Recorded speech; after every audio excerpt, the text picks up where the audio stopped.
Listen up, get ready, I'm not gonna take no more. There's a revolution, a revelation going on in my soul. Buckle up, get ready, we're not gonna sit back. Hey everybody, welcome back to Live from the Heartland. And those of you who were tuned in or viewed us in the last week or so, you heard me talking about Rising Up Angry and an upcoming reunion. And that last week I reported the book I had put together, inspired by that coming reunion, actually came to be.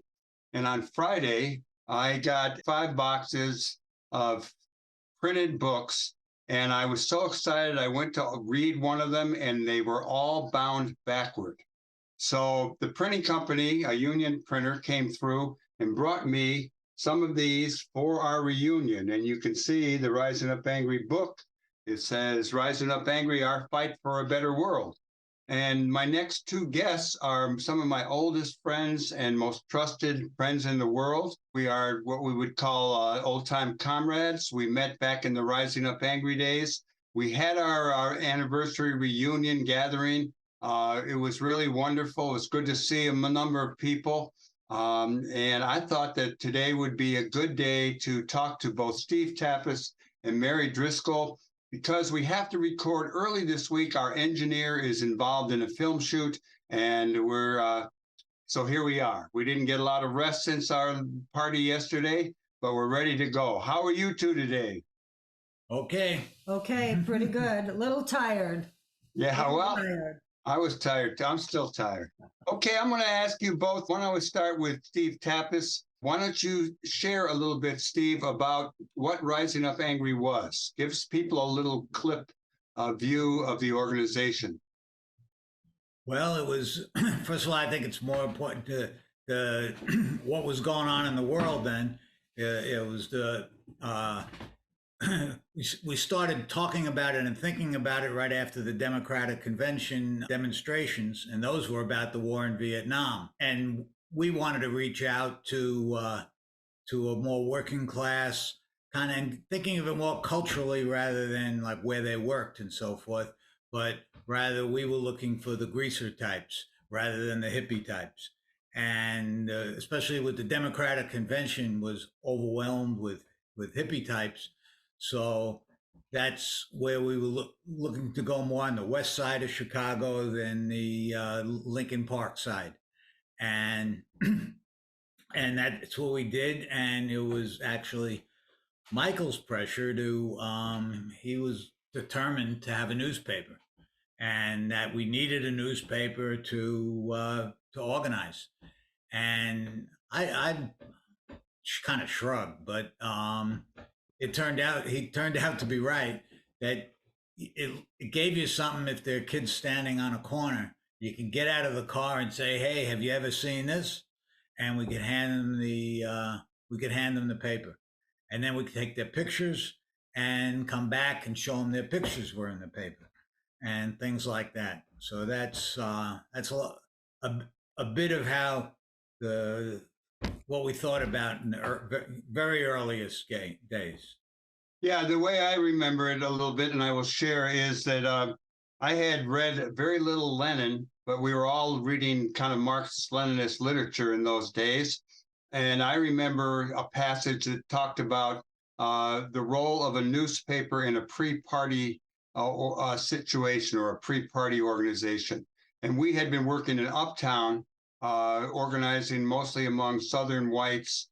And we had also run Peggy Terry for vice president, and on the Peace and Freedom ticket, along with Black Panther Eldridge Cleaver.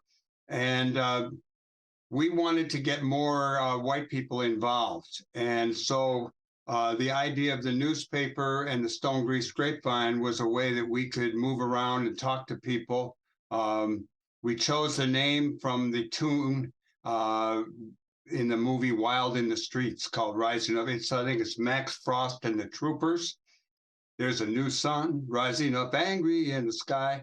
And so that's what we did. We started the paper, and not long after that, or just before we did, lo and behold, we met Mary. Why don't you tell us, Mary Driscoll, a little bit about what you were doing and how you got involved?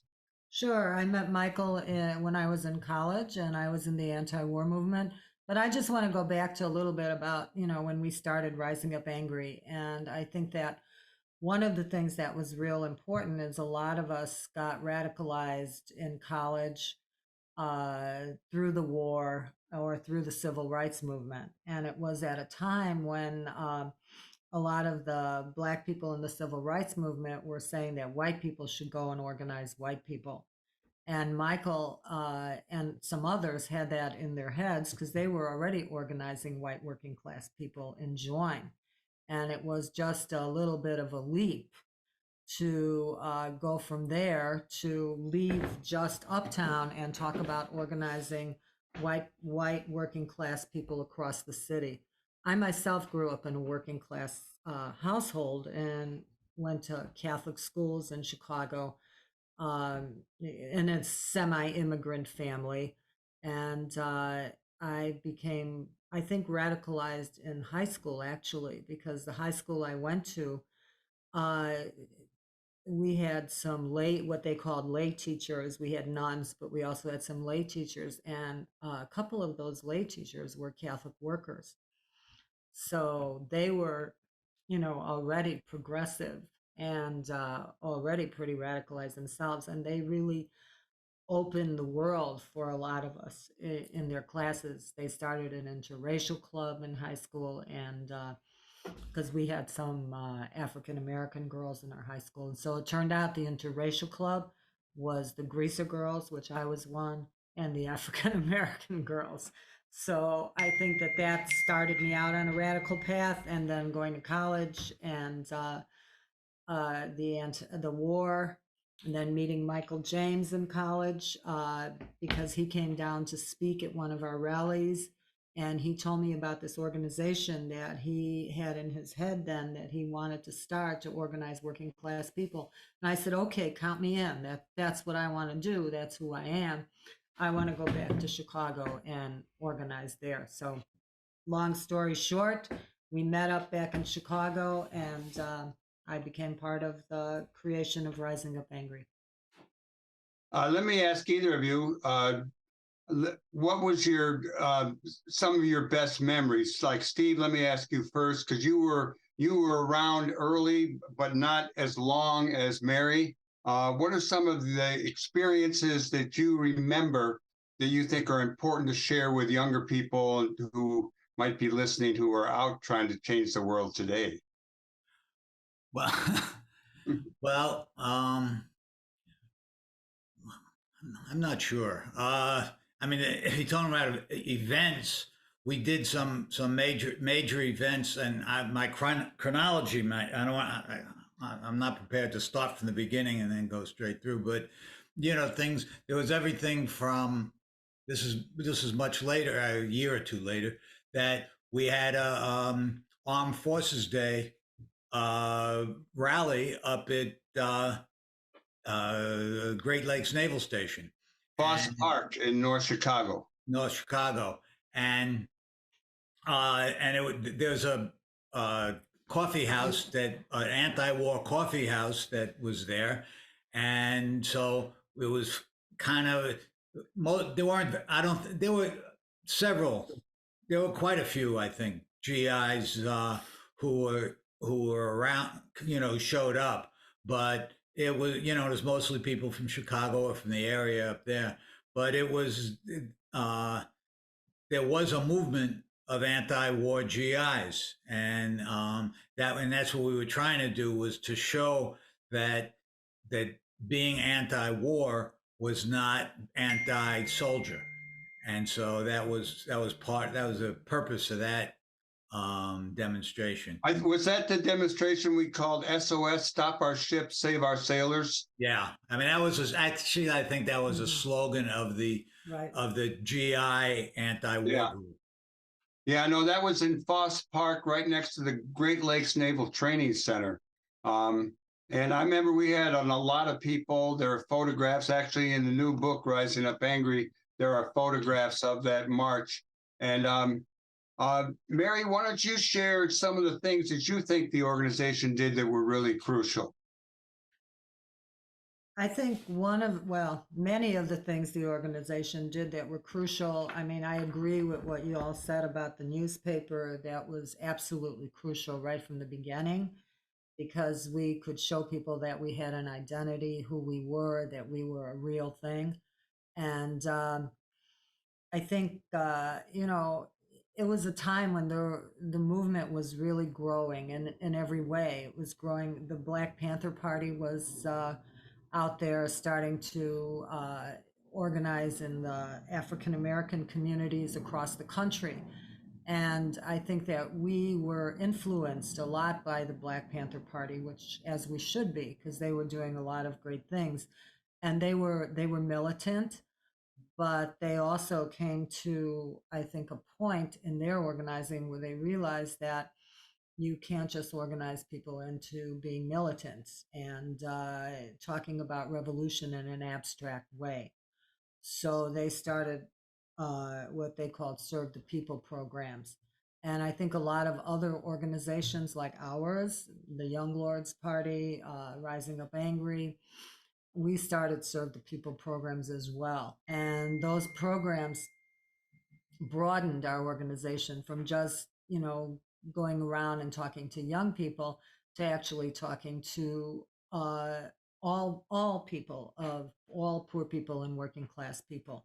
We had a free health clinic. We ran a free legal program. We had a free breakfast program. So we had Serve the People that were very real and that brought people, served the people, but also brought people into the organization because they saw through the programs, how good they could be for people. Like in the health center, somebody would come to get health care there because they didn't have insurance and they had nowhere else to get it, and they would come into our free clinic and they saw how they were treated respectfully like a human being, and they got good health care.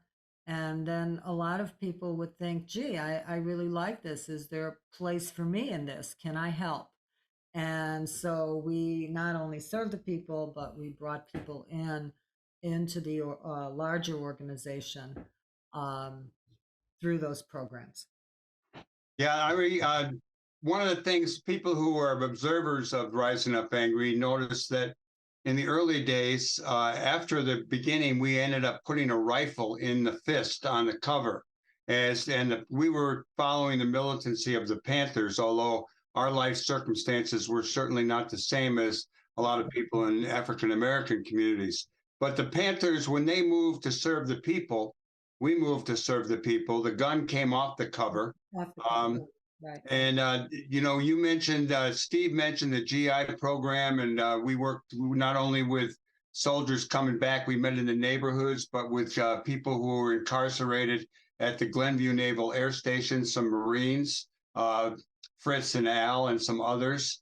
A couple other programs. Mary, you talked about the medical clinic, the Free People's Health Center, the Fritzie Engelstein Free People's Health Center at Wilton and Diversey, and people who go by that neighborhood could still see the mural that's still on that church.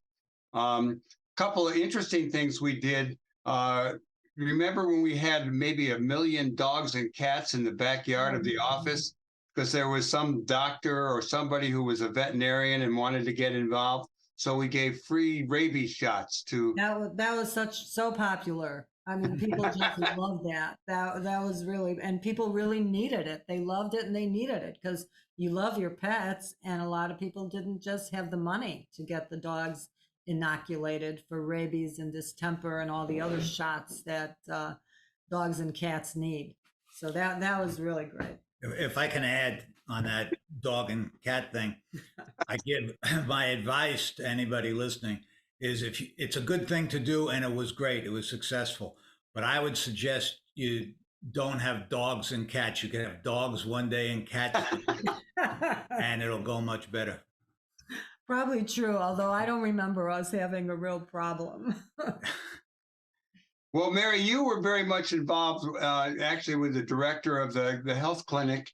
And one of the things I always like hearing you talk about are the number of people who not only came to volunteer, doctors and medical students and community people, but also you there were a number of young people who worked there who went on into the medical field. Could you share a little on that with us? Well, sure. Many did. I know a couple of the young women that worked in the clinic went on to become nurses, and one went on to medical school, and one, for sure, one of the children that was working in the lab. We had really, really young people working in the lab, say maybe 12, 11, 12 years Great old. healthcare. No, they were wonderful. They were trained by our lab technician, who was excellent, Judy Kissinger. Uh-huh. She trained these kids, and they were the kids of people who worked in the clinic, and they learned how to do finger sticks for many things, to check the iron in your blood, even to check if you have diabetes, etc. And they did a wonderful job. And one of them has gone on to become a doctor. She was the medical director of one of the Cook County health system ambulatory health centers. And now she's in Colorado continuing her stellar career. Let me ask both of you what you think were the most important things about the organization, kind of either looking back or at the time. We didn't change the government like in the way that we had hoped to, but we did create a pathway, I think, in the lives of many people going forward that led them on a path of life that served other people and helped in some real ways. Your take on any of that? I mean this to respond to what you just said was that one of the things was that we really focused our organizing, our recruitment on getting people from the communities that we wanted to serve. We didn't want to just serve them; we wanted to recruit them to be in our organization, right? And that they would do a better job than people who liberals who came from college and they wanted to help the poor. Our cadre, our members, we're not kind of help these poor people so they could be like me or anything like that. These we had a good majority of people who were from the communities that we were trying to to serve were the same ones that we were trying to have do the work there. Let me ask both of you. Go ahead, Mary. Well, I don't know. I just want to say, I think one thing was we really turned people off to racism. It really was not cool to be racist if you were in Rising Up Angry or if you were around Rising Up Angry. And that was a real plus, that the kids that we organized, they began to understand that, oh yeah, a lot of people are leaving our neighborhood. Why? Because they say Black people are moving in, but so what? We should stay here. We're all one people. And I think that was really a big plus that we did, maybe the biggest. We also made people feel good about themselves. I think that was real important, that we made people who were working class and poor feel good about who they were and what they could do and what they could think about and what they could accomplish. I'm thinking of back then, kind of early on the gay liberation movement, but we did have a couple of people in the organization who we knew were gay and were open about it. It didn't seem to be as big an issue as it later became. And around women, women end up being a majority of the leadership in the organization. And I remember one time some of the younger neighborhood guys, there was a note or someone said, the sisters run it, right or wrong, because they were PO'd about something. And I remember that was a catalyst for a lot of serious education around women's rights and respect and equality of our sisters. That's for sure. I mean, those are the real plus kind of things that we did in a big way. Not. Let me ask you, Mary and Steve, if you want, would you like to share any of the things you've done since leaving Rising Up Angry? And I said that I think it put us on a good path. And do you want to share a little bit about where becoming involved in politics and progressive radical politics leads you to in a few years later, let's say? Wow, that's a big one. It's 50 years, Michael. I mean, I did continue on a pathway, a career in healthcare. I became a nurse and I got a master's in public health. I worked for the Cook County Health and Hospital System, became one of the leaders of the health and hospital system, was the nursing director for all the ambulatory services. Then I moved on to the state and over there became the director for patient safety and quality. And then after I retired, which I am retired, I was asked to serve on the Cook County Health and Hospital System Independent Board, which I did for about 6 years. And now I teach one class at the University of Illinois in the School of Public Health for undergraduates who have chosen public health as a major. So I'm lucky thanks enough for to Rising Up Angry. I get you to come in and talk to my class at DePaul every year, and I'm grateful for that. Steve, your life has taken a different turn in some ways. You've been on the West Coast, the East Coast.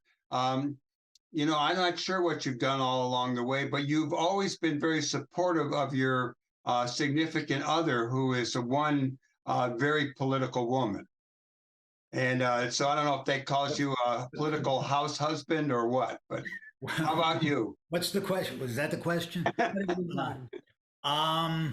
You know, to be honest, I haven't done, especially in the last 20 years or so, all that much. I guess I was, helped out with some organizations in, like in Chicago that raised money for other groups and things like that. But The jail. I really, and I've done recently some work with visiting prisoners and helping some people get out of jail. But but to be honest, I was never a liberal before. Really, I wasn't active before I kind of got into all this, and I don't really get turned on with liberals now. And so I've never worked in a liberal organization. I thought we weren't liberals. I thought we were radicals. That's right. That's what I'm saying. That's why I was in Rising Up Angry. I joined it because it wasn't liberal. I mean, we put revolution right on the masthead and build a new man, new woman. Now we would not help the old man and old woman or something. So I'm still not, so the answer to the question is it didn't lead me to trying to be in city council, or maybe someday I could be a congressman or something like that. I never wanted to do any of that. I think the system is lousy and I don't really want to be part of it. Well, I would disagree, but okay. I was going to ask, maybe you could, because we'll run out of time, but I wanted to know, as people with a progressive outlook who came out of a radical revolutionary experience, anything you would like to share with the millions of the masses who are listening or watching this version of this edition of Live from the Heartland? What do you tell the young people or old people they ought to do, if anything? I don't really have any. I think progressive young people are doing a pretty good job right now. They're getting themselves elected to,